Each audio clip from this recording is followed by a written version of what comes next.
Hello students, my name is Pratyush Kumar.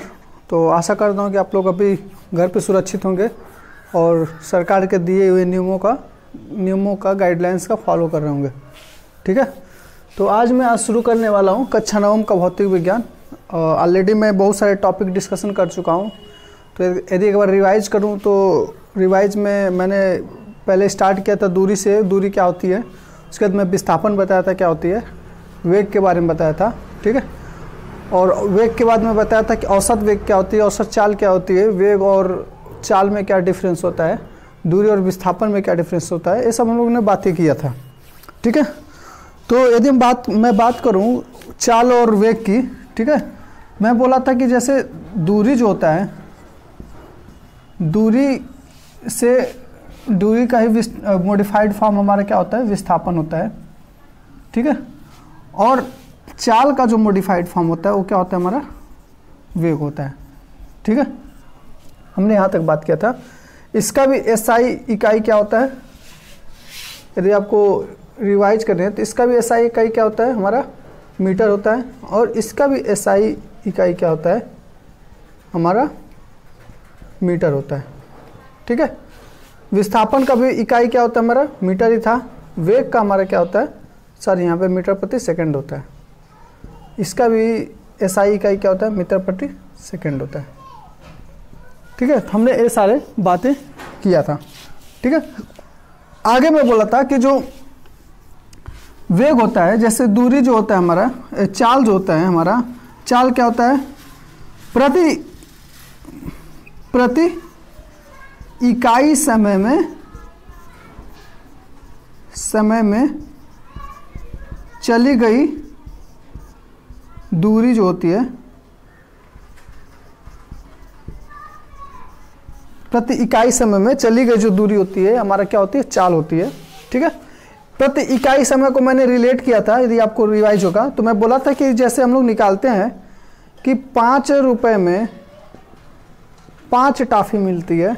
आप लोगों ने बचपन में सॉल्व किया होगा इस टाइप के प्रश्न कि 5 रुपए में 5 टॉफी मिलती है, तो 1 रुपए में कितनी टॉफी आएगी। तो हम लोग क्या करते थे, 5 को 5 से डिवाइड कर देते, तो हमारा आंसर आ जाता था 1 टॉफी। ठीक है, तो हम लोगों ने बचपन में इस टाइप के न्यूमेरिकल्स, इस टाइप के क्वेश्चन किए होंगे कि 5 रुपए में 25 रुपए में 5 पेन मिलते हैं, तो 1 पेन का दाम क्या होगा। तो सेम टाइप का जो कॉन्सेप्ट है यहाँ पे भी लगता है, चाल के लिए भी। मैं बोल रहा हूँ प्रति इकाई समय में चली गई दूरी जो होती है वो चाल होती है। मतलब प्रति इकाई समय का मतलब, तो चाल हम लोग निकालेंगे तो कुल दूरी जो होता है उसको कुल समय से भाग दे देते हैं। ठीक है, तो हमारा क्या निकल जाता है, प्रति इकाई समय में चली गई दूरी।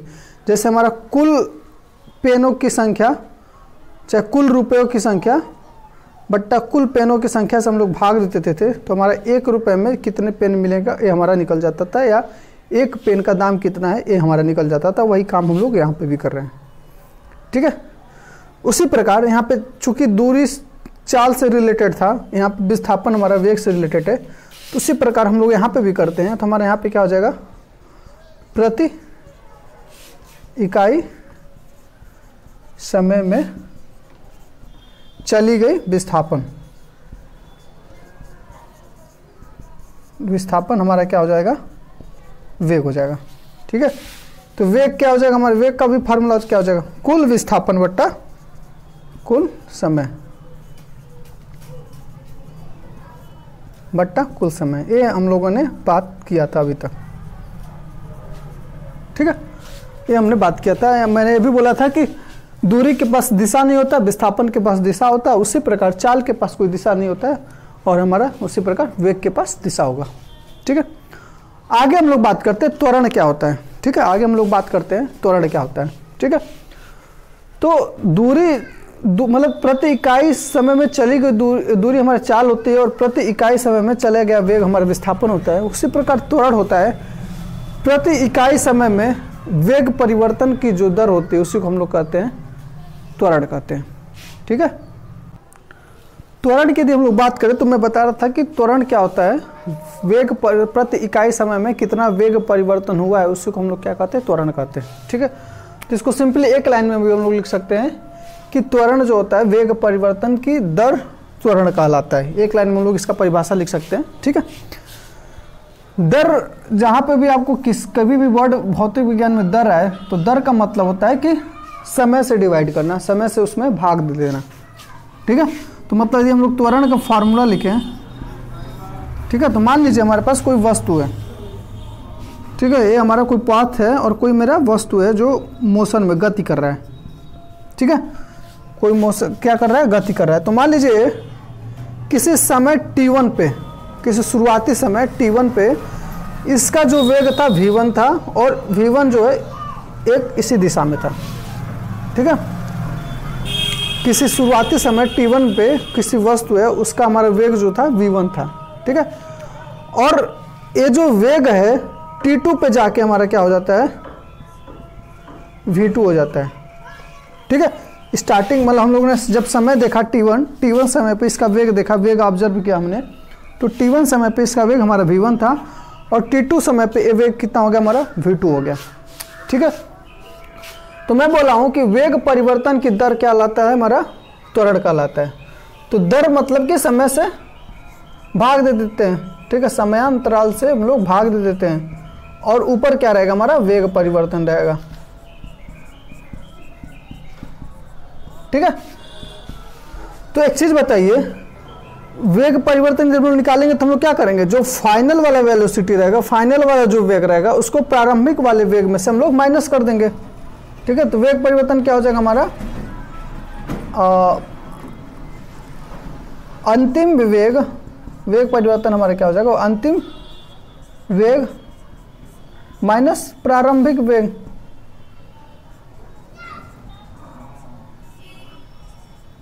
ये हमारा वेग हो जाएगा,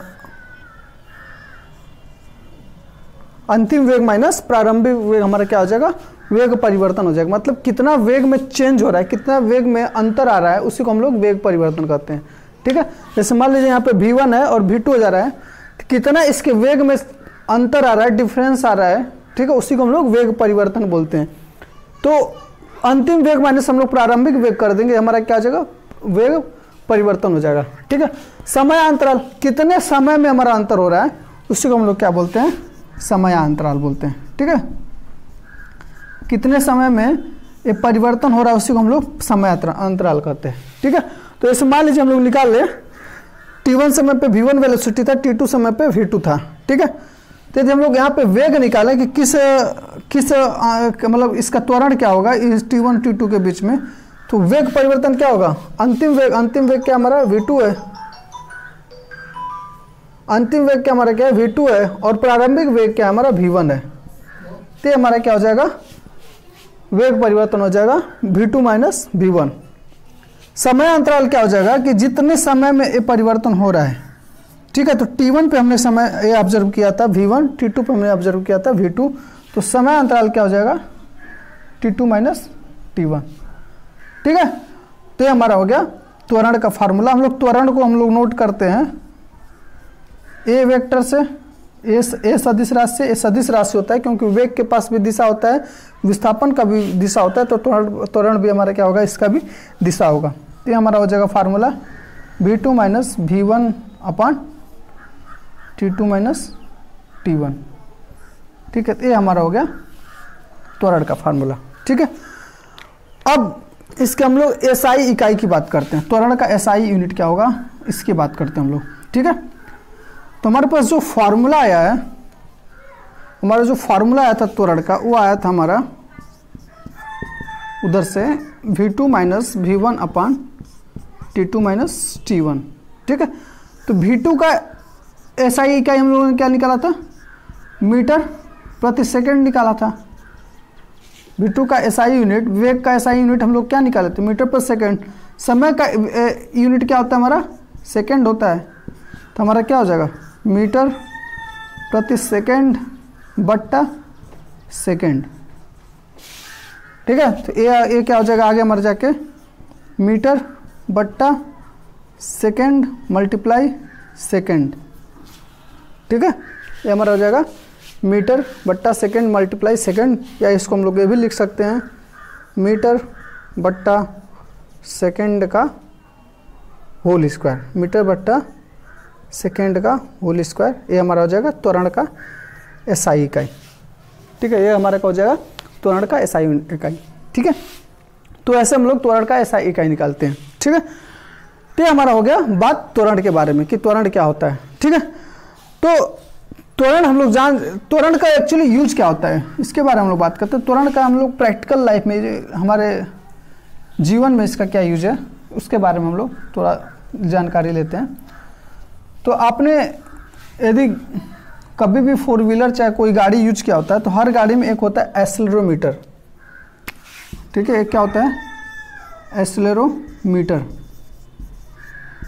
ठीक है, और हर गाड़ी में एक होता है एक्सेलरेटर, जिसको हम लोग गाड़ी चलाते तो हम लोग क्या करते हैं यूज करते हैं कि एक्सेलरेट लेते हैं ताकि उसका हम लोग स्पीड बढ़ा सकें। ठीक है, तो ये गाड़ी में जो एक्सेलेरोमीटर होता है वही हमारा वेग परिवर्तन की दर को दर्शाता है। वेग परिवर्तन की दर को वहां पे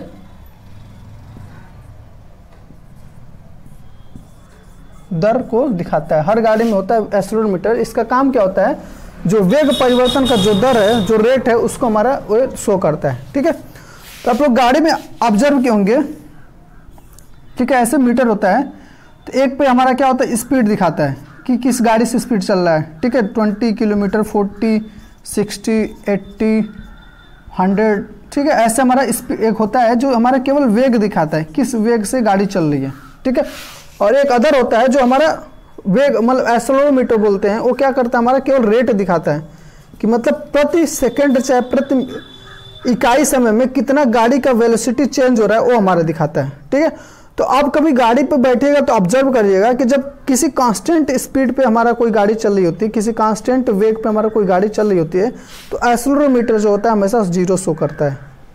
ठीक है, आप कभी गाड़ी पे मतलब कोई वाहन पे बैठिएगा तो उस पर ऑब्जर्व कीजिएगा, जब हमारा जो वेग दिखाने वाली जो हमारी मीटर होती है, यदि उसमें कांस्टेंट स्पीड पे कोई गाड़ी चल रही है, कांस्टेंट वेग पे यदि कोई गाड़ी चलती है, तो एक्सेलेरोमीटर हमेशा यहाँ पे 0 पे हमारा शो करता है। ये 0 होता है, 5 होता है, 10 होता है, ऐसे हमारा वेग परिवर्तन हमारा दिया रहता है। ठीक है, एक्सेलेरोमीटर पे। तो जब यहाँ पे कांस्टेंट वेग पे, ठीक है, किसी नियतांक वेग पे हमारा कोई गाड़ी चल रही होती है तो हमारा हमेशा एक्सेलेरोमीटर क्या करता है 0 शो करता है। ठीक है, और थोड़ा भी वेग में हमारा फ्लक्चुएशन होता है, थोड़ा भी 60 से आगे पीछे होता है, तो इसमें हमारा क्या होता है डिफ्लेक्शन होता है, ऊपर पॉजिटिव निगेटिव दोनों साइड में हमारा इसमें वेग दिखाता है। ठीक है, तो ये बात हो गई हमारी एक्सेलेरोमीटर के बारे में। इसका हम लोग गाड़ी में यूज करते हैं। एक्सेलेरोमीटर हमारा क्या करता है वेग परिवर्तन की दर दिखाता है, मतलब कि त्वरण उसमें शो करता है। ठीक है, अब हम लोग बात करते हैं एक समान त्वरण क्या होता है, असमान त्वरण क्या होता है, या धनात्मक त्वरण क्या होता है। असमान को हम लोग परिवर्ती त्वरण भी बोलते हैं।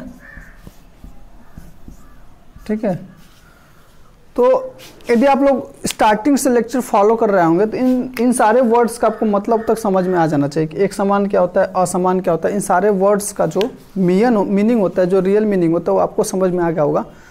तो हम लोगों ने एक समान असमान के बारे में हम लोगों ने ऑलरेडी एक समान गति के बारे में बात किया था, मैंने एक समान चाल के बारे में बात किया था, और एक समान वेग के बारे में बात किया था। ठीक है, तो मैं क्या बोला था कि एक समान का मतलब क्या होता है कि विभिन्न समय अंतरालों पे जो चीज़ हो रही है, जो गति हो रहा है, उसमें कोई परिवर्तन नहीं आ रहा है। ठीक है, एक समान गति की यदि हम लोग बात करें तो एक समान गति क्या होता था कि विभिन्न समय अंतरालों में जो गति होता था, गति हमारा क्या होता था यूनिफॉर्म होता था, यूनिफॉर्म मोशन होता था, तो उसको हम लोग एक समान गति बोलते थे। और यदि चाल की बात करें तो एक विभिन्न समय अंतरालों में जो चाल होता था, उस चाल हमारा परिवर्तन नहीं होता था, चाल हमारा सेम रहता था, उसको हम लोग एक समान चाल बोलते थे। उसी प्रकार यदि एक समान गति की वेग की बात करें तो विभिन्न समय अंतरालों में जो वेग होता था वो हमारा कांस्टेंट रहता था, नियतांक रहता था, उसको हम लोग एक समान गति बोलते थे, या एक समान चाल या एक समान वेग बोलते थे। उसी प्रकार यदि हम लोग एक समान त्वरण की बात करें तो ये भी हमारा क्या है समय अंतराल से संबंध है। इसका भी संबंध क्या है हमारा समय अंतराल से संबंध है। ठीक है, तो इसका त्वरण का मतलब क्या हो गया कि विभिन्न समय अंतरालों में जो त्वरण है वो हमारा यदि नियतांक रहता है तो हमारा क्या होगा एक समान त्वरण होगा। मतलब कि यदि कोई गाड़ी है चाहे कोई वस्तु है, मोशन कर रही है, गति कर रही है, ठीक है, तो जो स्टार्टिंग के समय अंतराल में जो उसका वेग परिवर्तन हो रहा है वो आगे वाले सेम समय अंतराल में उसका जो वेग परिवर्तन रहेगा यदि समान रहता है तो हमारा क्या होगा, एक समान त्वरण होता है। ठीक है, फॉर एग्जाम्पल मान लीजिए कि कोई वस्तु है, स्टार्टिंग से 0 से 5 सेकंड में उसका वेग परिवर्तन जो है 5 मीटर प्रति सेकंड हो रहा है।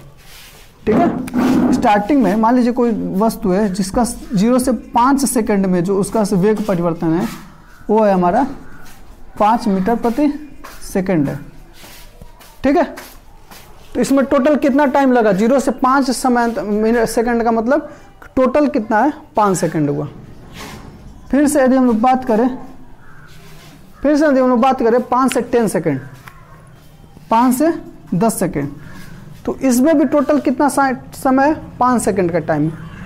यदि इस समय अंतराल में यदि फिर जो वेग परिवर्तन हो रहा है, वेग परिवर्तन जो हो रहा है हमारा 5 मीटर प्रति सेकंड का स्क्वायर के हिसाब से हमारा परिवर्तन हो रहा है, वेग में जो चेंज हो रहा है इस हिसाब से हो रहा है, तो हमारा क्या हो जाएगा, समान, मतलब यहाँ पे भी जो वेग परिवर्तन और ये वेग परिवर्तन दोनों समान है। फिर 10 से 15 सेकंड में भी सेम हो रहा है, हमारा 5 मीटर प्रति सेकंड स्क्वायर है। ठीक है, तो हर समय अंतराल में हर 5 सेकंड में जो इसका परिवर्तन हो रहा है सेम है, कांस्टेंट है, नियतांक है, ऐसे, इसलिए हम लोग इसको क्या बोलते हैं, एक समान त्वरण कहते हैं। ठीक है, तो इसका जीता जाता उदाहरण है हमारा कि जब कोई वस्तु हमारा ऊपर से नीचे गिराई जाती है, ऊपर से जब किसी छत पर से चाहे किसी ऊंचाई पर से कोई ऊपर से नीचे वस्तु गिराई जाती है। ठीक है, तो यहाँ पे हमारा जो त्वरण होता है उसका मान होता है g, और g इक्वल टू होता है 9.8 मीटर प्रति सेकंड स्क्वायर। ठीक है, 9.8 मीटर प्रति सेकंड स्क्वायर। तो जब भी कोई वस्तु ऊपर से किसी हाइट से गिराई जाती है तो इसका मान हमेशा कांस्टेंट रहता है, हमेशा नियतांक रहता है, और ये हमारा एक समान त्वरण का जीता जाता उदाहरण है, यूनिवर्सल एग्जाम्पल है। कोई भी वस्तु किसी भी हाइट से गिराई जाती है तो उसमें हमेशा ये क्या करता है, 9.8 मीटर पर सेकंड स्क्वायर उस पर त्वरण लगता है। ठीक है, ये जो त्वरण है किसके वजह से लगता है, वो धरती के गुरुत्वाकर्षण के कारण ये त्वरण लगता है।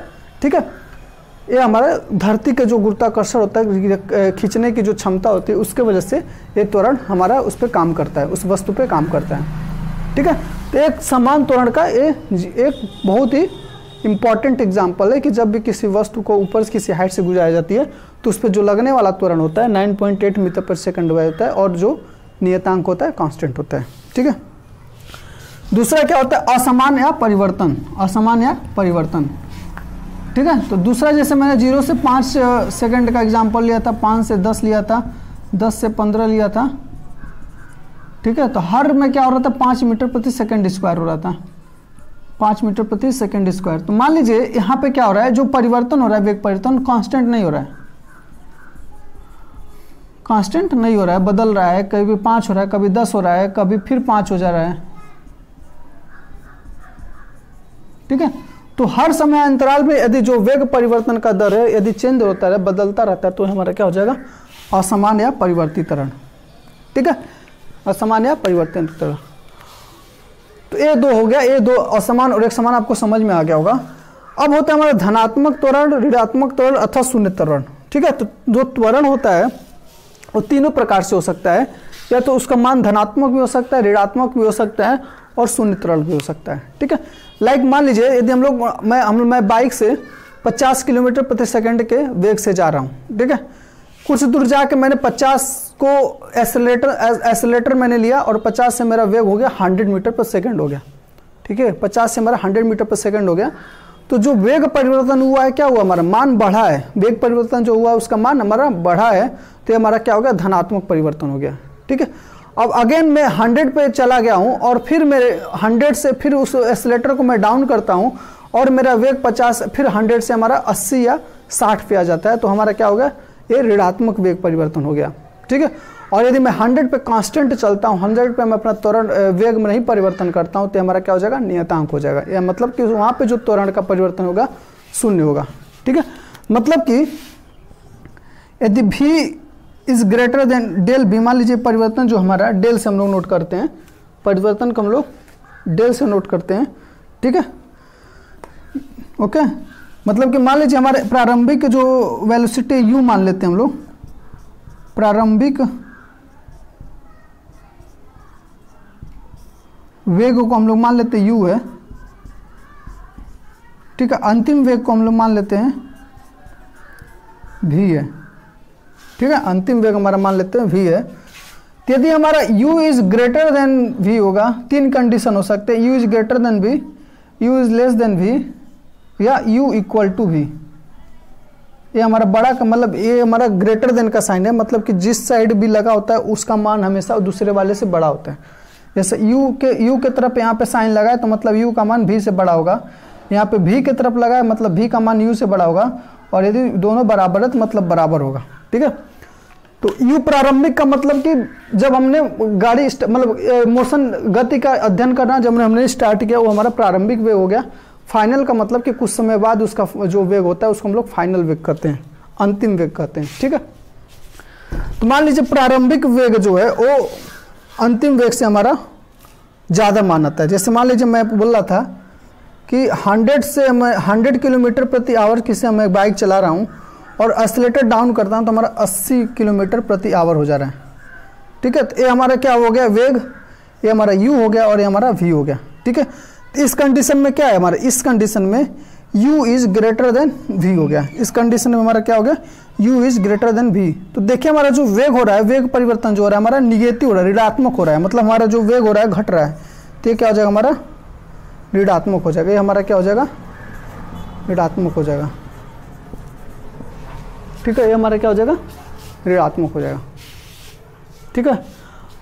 और मान लीजिए एक दूसरा कैसे हमारा 50 किलोमीटर से मैं 100 किलोमीटर पर आवर पहुंच रहा हूँ, 50 मेरा वेग था उसको मैं 100 किलोमीटर पर आवर से बढ़ रहा हूँ, तो अब मेरा वेग क्या हो गया बढ़ गया, क्या हो गया हमारा एक्सेलरेट हो गया, इंक्रीज हो गया, ठीक है। तो ये हमारा इस केस में क्या u है, ये हमारा क्या है v है, ये हमारा u है और ये हमारा v है। तो अब मेरा क्या हो रहा है v is greater then u, v is greater then u, मतलब ये हमारा क्या हो जाएगा धनात्मक हो जाएगा, ये हमारा क्या हो जाएगा धनात्मक हो जाएगा, ठीक है। ये हमारा क्या हो जाएगा धनात्मक हो जाएगा। और नेक्स्ट हमारा क्या u और v सेम है, मतलब कि यदि मैं 50 में जा रहा हूँ तो 50 में ही हमारा जाऊँगा, कांस्टेंट रहूँगा। तो ये हमारा v है, ये हमारा v है, ये इक्वल टू v, तो हमारा क्या हो जाएगा 0 शून्य त्वरण हो जाएगा, ये हमारा क्या हो जाएगा शून्य त्वरण हो जाएगा, ठीक है।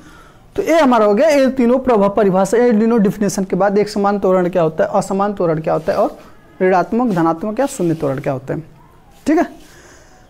ओके, अब मैं इस एक महत्वपूर्ण बात बता रहा हूँ। यदि आप लोग न्यूमेरिकल प्रॉब्लम, नेक्स्ट जो हमारा टॉपिक है वो ग्राफ से रिलेटेड है, ग्राफ से हमारा जुड़ा हुआ है। हम लोग सीखेंगे कि u v के बीच में प्लॉट कैसे हैं, v और t के बीच में प्लॉट कैसे करते हैं, ठीक है। बहुत सारे हम लोग प्लॉट सीखेंगे, ग्राफ कैसे बनाते हैं हम लोग, ठीक है। ये इसके बारे में सीखें, लेकिन उसके पहले मैं आपको एक टास्क बोलता हूँ, उसको आप लोग पहले कीजिएगा, ठीक है। हम लोग हमेशा मतलब माइंड में जब भी आप न्यूमेरिकल प्रॉब्लम जो बुक में दिया क्वेश्चन को सॉल्व कीजिएगा, हमेशा एक चीज़ करिएगा, आप लोग विस्थापन को यस से डिनोट करने की कोशिश कीजिएगा, वेग को v से लिखिएगा, समय को हम लोग t से लिखते हैं, और त्वरण को हम लोग a से लिखते हैं, ठीक है। ये सारे हमारे क्या हैं वेक्टर क्वांटिटी है, मतलब सदिश राशि है, ये सब हमारे क्या है सदिश राशि है, ठीक है।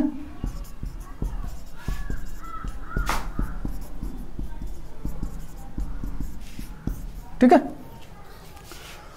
तो इस चीज़ों को आप फैमिलियर, अपने आप को पहले फैमिलियर लाइए कि जब भी आपको यस दिखे तो विस्थापन समझ में आ जाए, ठीक है। जब भी आप कहीं पे भी वी देखें तो हमको वेग समझ में आए, वी या यू से भी नोट करते हैं। यू हमारा हमेशा प्रारंभिक वेग होता है, वी हमारा क्या होता है हमेशा अंतिम वेग होता है। जब भी टी देखे हमको समय आ जाए, ठीक है, और जब भी ए देखे हम लोग ए पे वेक्टर साइन, तो हमारे क्या आ जाए त्वरण आ जाए, ठीक है। इन सारे साइन से, इन सारे सिंबल से आप लोग खुद को फेमिलियर होना, अधिक से अधिक फेमिलियर होने की कोशिश कीजिए, ठीक है, और ज़्यादा से ज़्यादा न्यूमेरिकल प्रॉब्लम कीजिए, ठीक है। और इस यहाँ इस मतलब ये इस आशा के साथ कि आप लोग इस जल्द से जल्द इससे फेमिलियर हो जाएंगे, तब तक के लिए मैं यहाँ पे स्टॉप करता हूँ। और नेक्स्ट लेक्चर में मैं आपको नेक्स्ट लेक्चर में ये एज्यूम करूँगा कि आप लोग इन सारे चीज़ों से फेमिलियर है। नेक्स्ट लेक्चर में मैं डायरेक्टली आपको प्लॉट के बारे में बताऊंगा कि कैसे हम लोग एस टी के बीच में कैसे प्लाट कराते हैं, यू और यू भी टी के बीच में कैसे प्लाट करते हैं, यू भी और टी का जब प्लाट करते हैं तो उसमें उसका जो स्लोप होता है उसका उस पर क्या मान निकलता है, एस और टी का जो स्लोप होता है उसका मान क्या होता है, ठीक है। ये सब चीज़ों के बारे में हम लोग बात करेंगे, लेकिन उससे पहले आप लोगों को ये सारे सिंबल से आपको फेमिलियर होना पड़ेगा, ठीक है। जब भी मैं ए और टी का प्लाट दिखाऊं तो आपको ए का मतलब तुरंत आपके दिमाग में क्लिक होना चाहिए, टी का मतलब आपको समय दिमाग में क्लिक होना चाहिए, ठीक है। तीन चीज़ों को फेमिलियर होइए, तब तक मैं आपसे विदा लेता हूं। तब तक के लिए धन्यवाद। और इसको मतलब हम लोगों ने मतलब अपने विद्यालय के बच्चों के लिए हम लोग यूट्यूब पे लेक्चर अपलोड कर रहे हैं, ठीक है। और मतलब हमारा ऑलरेडी एक कोचिंग हम लोगों ने कॉन्सेप्ट क्लासेस स्टार्ट किया है, ठीक है, जिसमें मैं फिजिक्स पढ़ा रहा हूँ, केमिस्ट्री के लिए अमन कुमार गोस्वामी और मैथ के लिए प्रशांत सिंह है और इंग्लिश के लिए निखिल त्रिपाठी, ठीक है। तो जो अदर स्कूल्स के बच्चे हैं यदि वो भी हमसे जुड़ना चाहें तो जल्द से जल्द जुड़ सकते हैं। हम लोग नोट्स वोट्स सब कुछ प्रोवाइड कर रहे हैं, क्वेश्चन न्यूमेरिकल प्रॉब्लम भी प्रोवाइड कर रहे हैं, ठीक है। और जब तक लॉकडाउन का अभी प्रॉब्लम चल रहा है, लॉकडाउन खत्म हो जाता है तो उसके बाद हम लोग ऑफलाइन भी क्लासेस लेंगे, मतलब क्लासेस में बैठा कर भी हम लोग क्लासेस लेंगे। तो जो अदर स्कूल्स के भी बच्चे हैं वो भी हमसे जुड़ सकते हैं। तब तक के लिए आपको धन्यवाद।